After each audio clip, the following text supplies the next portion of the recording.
So chutney అయితే 3 days అయ్యింది, ఇవాళ తీసుకున్నా. చూద్దాం ఎట్లా ఉందో.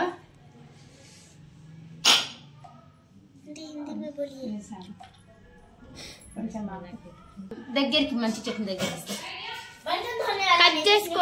సో ఫైనల్ గా చట్నీ కూడా ఎంత బాగుంది. వావ్, ఆయిల్ పెట్టుకుని చట్నీ కూడా.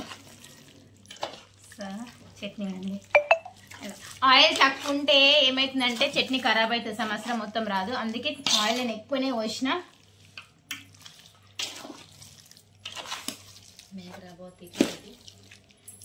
पूरे 1 किलो और डालना क्या?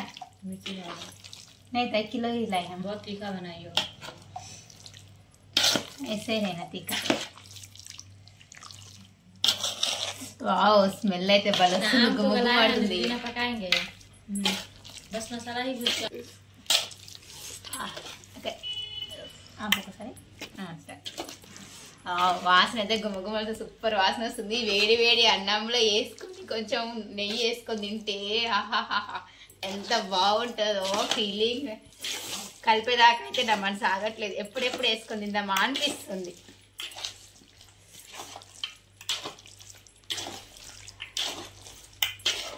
సో ఫైనల్గా చట్నీ రెడీ అయింది, టేస్ట్ చూసాము.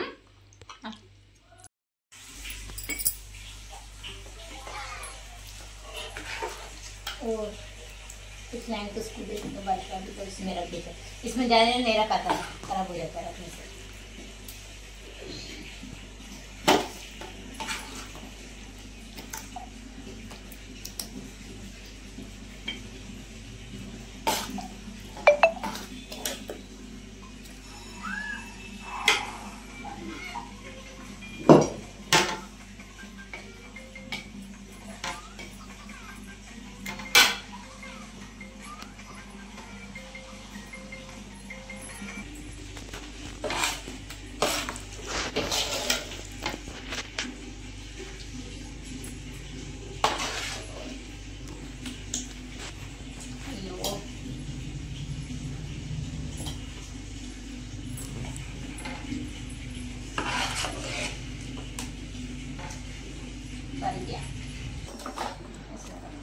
मैंने और तेल से काट दिया। नाटी आंटी को देना। मैं नहीं तगा नंगा होंगे ना, इसमें से मसाले जब निकलते हैं।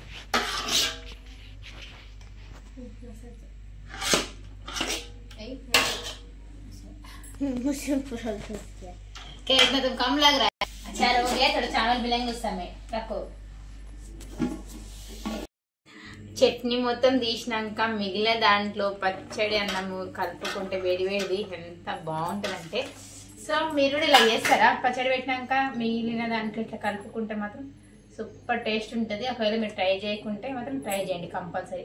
ఆల్మోస్ట్ అందరు తెలుసు, తెలియని వాళ్ళకైతే ఇట్లా ఇట్లా పెట్టాల ముద్ద. ఇలా లాస్ట్ పచ్చడి అయిపోయినాక కలుపుకొని తింటే టేస్ట్ అబ్బబ్బా సూపర్ ఉంటుంది.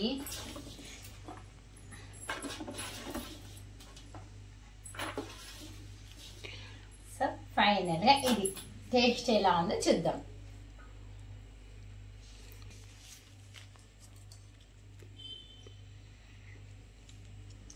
ఆహాహా సూపర్ అయింది.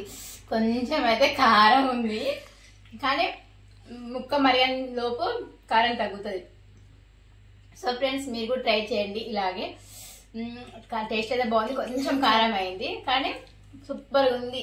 నేను చేసిన పచ్చడి మీకు నచ్చినట్లయితే లైక్ చేసుకోండి, షేర్ చేయండి, కామెంట్ చేయండి ఎలా ఉందో. నా పచ్చడి మీకు నచ్చిందో లేదో కామెంట్ చేయండి. ఇది మహబూబ్ నగర్ స్టైల్, ఇలానే చేస్తారు మహబూబ్ నగర్లో అయితే. మరొక వీడియోతో మీ ముందుకు వస్తాం. Bye bye.